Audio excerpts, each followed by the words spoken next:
आज चाहिँ स्कुलको फेयरवेल प्रोग्राममा मायाको चिनो भन्ने एउटा फोटो पनि लियो। त्यसमा आफ्नो र साथीहरूको फोटो हेर्दै भक्क हाँसियो।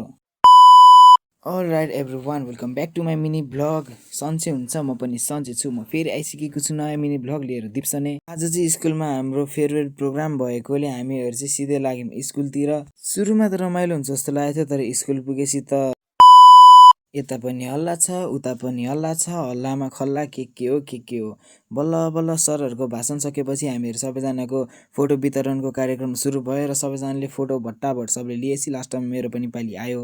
फोटो लिइसकेपछि चाहिँ हामीहरूको अर्कै फोटो पनि खिच्नुपर्ने रहेछ, त्यो फोटो पनि खिच्यौँ। त्यसपछि फेरि सरहरूको छोटो मिठो भाषण सुनेर हामीहरूलाई फेरि अर्को चिया खानालाई पानी हालेको चिया दिए। बिस्कुट पनि टन्नै लिएर आएको थिएँ नि, तर बिस्कुट चाहिँ खासै खान मन लागेन र चिया भए पनि खाइदिन्छु भनेर एक सरको तानेको मात्र थिएँ। चिया त बब्बाल छ, तर किन बबाल भयो भन्दाखेरि त्यसमा त चिनी नै नपुगेको रहेछ। त्यही पनि सबले मिठो मान्दै चिया त खाइन्, तर मेरो चिया त हरायो। ल कहाँ गयो भनेको त अर्कोले पो टिपेर लगेछ। किन लगेको भनेर सोद्धाखेरि तिमीलाई तातो हुन्छ भनेर मैले फुकेर दिन लगाएको नि भनेर फेरि दियो। ल ठिकै छ नि भनेर मैले फेरि सबका सब खाइदिएँ चिया। त्यसपछि सरहरूको भाषण पनि सकिन लाग्यो। त्यसपछि यसो हेर्छु, ल तिनैजनाको फोटो फ्रेम छ, के चेन्ज छ भनेर यसो हेरेको त तिनैजनाको फोटो उस्तै देखेँ। तर के भयो भने त यो मान्छे फेरि यहाँ रहेछ, यो मान्छे फेरि त्यहाँ रहेछ।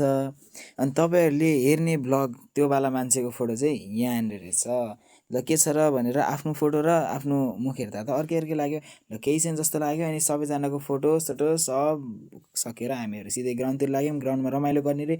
अनि सबैजना ग्राउन्डमा बसेर नाच्ने भन्यो। ल सिधै अब घर जाने बेलामा भेटौँला। नाच्न चाहिँ बब्बाले रमाइलो गरियो है त। अलराइट गाइज, अलराइट, आजको प्रोग्राम सकेर म चाहिँ घरतिर लागेको।